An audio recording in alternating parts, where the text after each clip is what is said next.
In 2019, the Mexican drug lord Joaquin El Chapo Guzman was sentenced to life in prison after a decades-long effort to extradite him to the US to stand trial. The long road that led Chapo Guzman from the mountains of Sinaloa to the courthouse behind us today was paved with death, drugs, and destruction.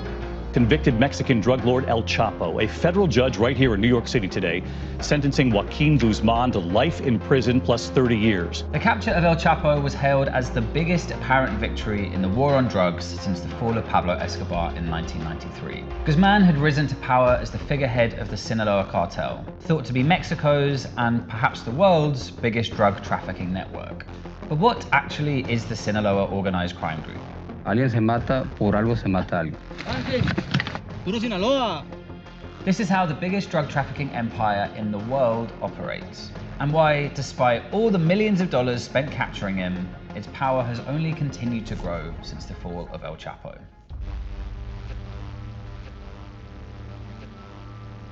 Drug smuggling in Mexico's Sinaloa state goes right back to the roots of the war on drugs itself. When the US first banned cocaine and heroin in 1914, it was farmers in Sinaloa who first spotted the new black market opportunity and began growing opium, a trade that continues to today. Yes, the House is voting to adjourn. The House is voting to adjourn. I know, it's literally fucking the same shit that you knew about already, okay? Esta se raya con una especie de navaja y por acá sale lo que es la heroína. But it was America's cocaine explosion of the 1980s that fundamentally changed the Mexican drug trafficking business. This is crack cocaine. It's as innocent looking as candy, but it's turning our cities into battle zones. This famously was a lie, by the way. Oh, wait, no, that's not the Wait, was it Bush that did the lie? Or was it Reagan who was like, this was crack cocaine? It was apprehended outside of the White House or something, right? And it was like actually a lie. That it wasn't, or was that Reagan that did that one? I think Reagan did that too. I mean, they both probably did it, but... In 1985, the giant Guadalajara cartel was broken up into 3 smaller operations, based in Tijuana, Juarez, and Sinaloa. Wait, they failed to adjourn? Stop. Really? The one fucking time I'm not watching, there's actually spicy shit? No shot. Competing for control of Mexico's drug trade. The Sinaloa cartel came under the broad control of El Chapo Guzman and Ismael El Mayo Zambada. But the Sinaloa groups always operated less as a rigidly organized command structure and more as a loose network of drug traffickers who can work together and collaborate as the situation demands. O sea, hacen una vaca de los narcotraficantes aquí en Sinaloa, ofrecen un billete, juntan para tanto, sabe que va a llegar tal día, por eso es muchísimo el dinero que viene. Entonces, a lo que tengo entendido, venían 50 kilos de fentanil ahí para distribuirlo todo el estado de Sinaloa. Their structure is more complicated and perhaps more usable for adaptation than the structure of other criminal groups. So the structure is one that, on the one hand, has clear lines of commands, but at the same time, there is enough flatness to it that losing a particular branch or particular segment of the network doesn't bring the whole organization under. Sinaloa were able to use this highly adaptable entrepreneurial structure to outcompete and outlast rival criminal groups who challenged them. Perhaps the best example of this was when, in 2010, a new cartel called Los Zetas challenged the established trafficking groups, bringing almost paramilitary levels of violence to the Mexican drug war. Why do the cartels let them film with their lives intact? What do you mean, dude?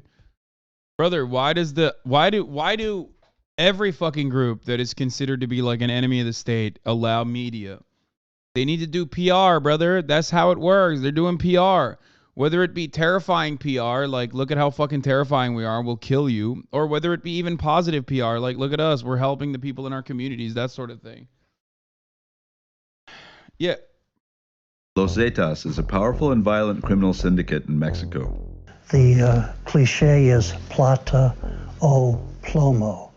That is, silver, take the money, or plomo, take the lead. Yeah, we saw The fucking group was formed by narcos, soldiers dude. who defected from the Mexican Army's elite air mobile special forces. The Zetas military-style approach of seizing and holding territory allowed them to grow extremely fast, and for a time they even appeared to challenge Sinaloa's dominance. But the Sinaloa Federation had more established networks in international drug trafficking, and in the world of organized crime, nothing can compete with the profits from drugs. These are members of the Sinaloa cartel. They're picking up packages of chemicals that have been left floating at sea. These are the raw ingredients to cook fentanyl and other drugs. They find the floating packages, then haul them ashore.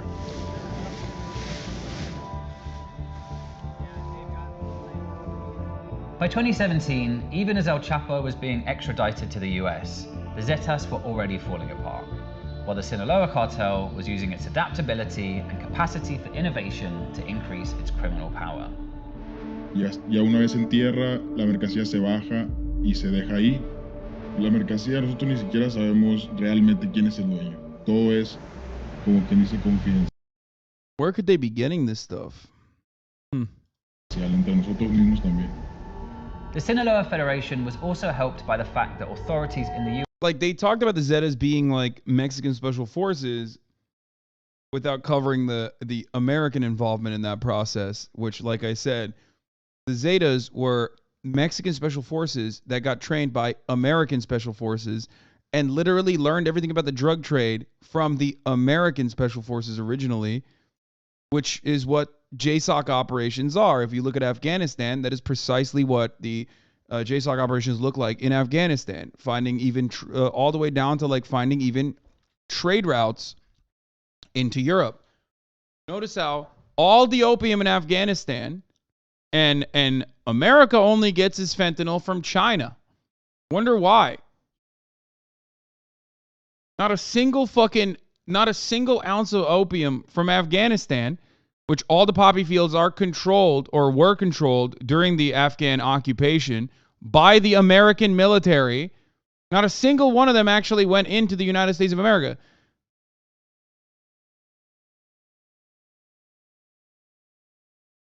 They were all of the opium in Afghanistan is responsible for the heroin trade in Europe. Our opium-derived drugs come from Mexico. Fentanyl is artificial, if I recall correct. All of our opium-derived drugs come from Mexico, and all of the chemicals that they need to make to cut it, to make it, they come from China. Fentanyl is synthetic. Our fentanyl comes from China. Wait, is it effing again? Shut the fuck up. Stop playing with me. Oh my fucking lord. Oh my god. Fuck. It was a minor F. It was a brief one. Shut the fuck up. It was a brief one. You guys are fucking crazy, dude.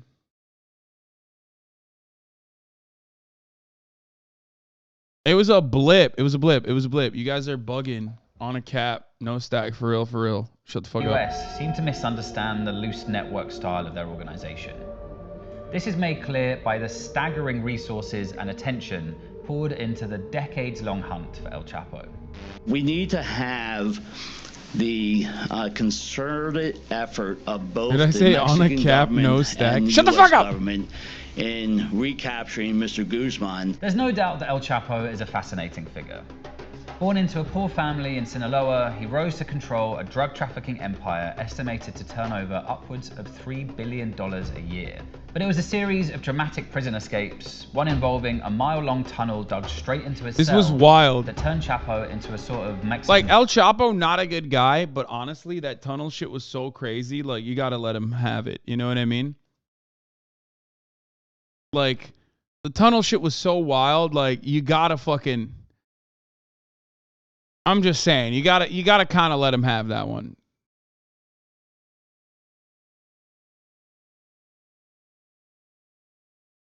CI map of their own drug trade routes from 1981. Yeah.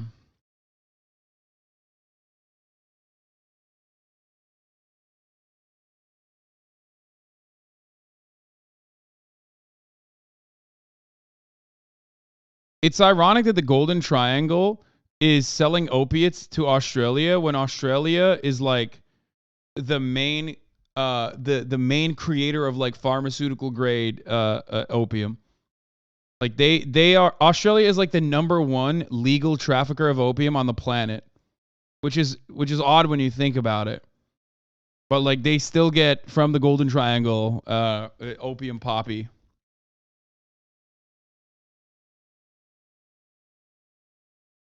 The biggest opium dealer is Walgreens, CVS. No, I'm saying yeah, but the opium that you get from Walgreens, CVS is coming from Australia.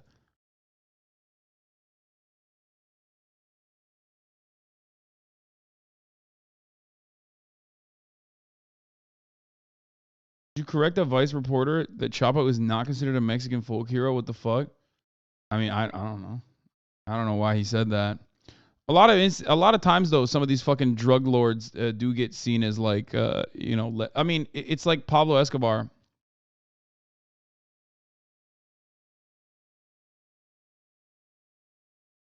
Folk hero. And the most important target for international narco enforcement. This morning, a massive international manhunt for one of the world's most powerful and deadly drug trafficking kingpins is underway.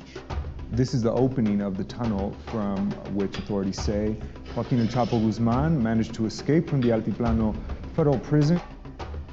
El Chapo became perhaps the world's most famous criminal. The fact that he twice escaped from prison, including maximum security prison in Mexico, clearly with the help of corrupt government officials. He was very purposeful in cultivating the Robin Hood image of bringing drugs to the gringos and bringing resources to poor communities. That's insurance, but Pablo Escobar did a similar thing as well, which is like in Sinaloa, they are the government, okay? They're fucking over and like killing Americans, the gringos, by giving them drugs and shit. They're pretty brutal, but ultimately these are areas that are in dire need of like any kind of assurances, any kind of like structure, any kind of system, and El Chapo Guzman is the one who is offering that to them because they are the government.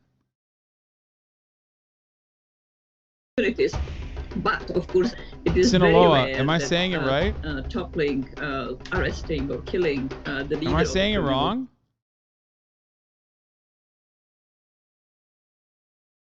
Sinaloa? Sinaloa. You said Sinahola? No, I didn't. I don't even know how to. Those Sinahola?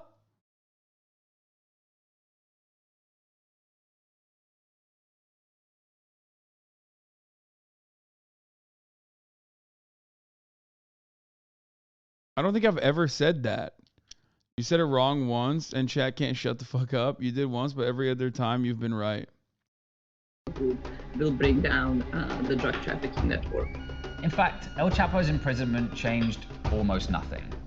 For one thing, the Sinaloa cartel's co-founder, Ismael Zambada, who always kept a much lower profile than El Chapo, remains at large. And while there have been power struggles between various factions within the cartel, these don't seem to have affected their ability to traffic thousands of tons of drugs across the US border. No cambió para nada. El narcotráfico nunca se va a acabar. Agarraron al Chapo, pero pues ya está otro. Y agarran a ese otro y hay otro. Esto no. Y pues no, esto no tiene para cuándo. In 2019, when the Mexican army tried to arrest one of El Chapo's sons, the Sinaloa cartel took to the streets with military-grade equipment, effectively taking over the state capital, Culiacan, until the army backed down and released him. Violence paralyzed the streets of a Mexican city yesterday as security forces traded. This shit was crazy. They didn't just like trade gunfire. They got fucking owned, dude. Okay? They got fucking owned. Literally. They were just like very openly in the streets just shooting and killing the Mexican military. Gunfire with heavily armed members of a drug cartel. The son of the notorious drug kingpin El Chapo was taken into custody, then let go. The ability to calibrate violence, to apply it when necessary, but not go over the top in the style of the Zetas, is also central to how the Sinaloa maintain their cash flow. And the Sinaloa cartel and under El Chapo's leadership from the late 1980s made the choice to roll through having support among local people that yes, you will kill your rivals, but you are not going to shoot up a disco full of people in doing so. People will prefer brutality that's predictable and restrained to brutality that doesn't give anything back. The crucial skill that set the Sinaloa Federation apart from other cartels is that while some were buying heavy weaponry, the Sinaloa cartel were buying politicians. Do the police ever come by here? Así han llegado a venir, pero solo pasan por caminos y uno ya mismo, pues muchas veces le da dinero uno. One thing that is surprising is that like these guys aren't as tactical as like most American influenced militias are all around the world. Like they use American weapons, but their gear overall doesn't look as like tactical. Even though he does have a Mexican Punisher logo, which is the most tactical shit you can wear. The rest of his gear looks pretty non-American, which is surprising. I mean, this is the most tactical shit that you can have, obviously. Took a page out of the Taliban? No, the Taliban now, especially since America left, is insanely tactical. They have a lot of fucking tactical shit. What are you talking about? You don't remember? Like they would literally wear their own garb and then put American gear on top of it. It just hasn't prestige yet, maybe. Buku 995, they give the 5, get the subs. Por caminos y uno ya mismo, pues muchas veces le da dinero uno, otra vez piden solo comida, otra vez quieren mujeres y yes. The current mass bloodshed in the Mexican drug war originates in 2006, when the government launched an all-out war on the cartels. The man largely responsible for organizing that offensive was Genaro Garcia Luna, Mexico's Secretary of Public Security. In 2019, Garcia Luna was arrested in the US, accused of taking tens of millions of dollars in bribes directly from El Chapo, specifically to protect the Sinaloa cartel and target other traffickers. Luna is accused of taking bribes from especially drug kingpin Juan El Chapo Guzman while providing protection for him. U.S. prosecutors say the bribes could be in the tens of millions of dollars. So what does the immediate future look like for the Sinaloa cartel? They're incredibly effective at capitalizing on the opioid crisis in the US, expanding the supply of fentanyl brought over from China. At the same time, they're rumored to be expanding meth export and production in both Europe and Asia. Since the transition post-Chapo, and in a way, they're in building networks, relations in East Asia with the triads, and now in competition with the triads in places like New Zealand and Australia, as well as in Africa. Puede explotar, se usan líquidos y químicos sumamente peligrosos. Una explosión puede dañar a una persona, puede matar a una persona. Porque te desmaya, te deja sin aliento, te ataca por la respiración. Though they do face new competition in Mexico, particularly from the Jalisco New Generation cartel, it does look like that for all the fanfare around the capture of El Chapo, the Sinaloa cartel have adapted and will simply go on making billions. It's interesting that they didn't mention any sort of American involvement, which I find rather particularly strange. They also didn't really, I don't know, they didn't go into detail at all. They didn't really go into detail that much about how they were able to seize control of the entire territory, why they're the most dominant.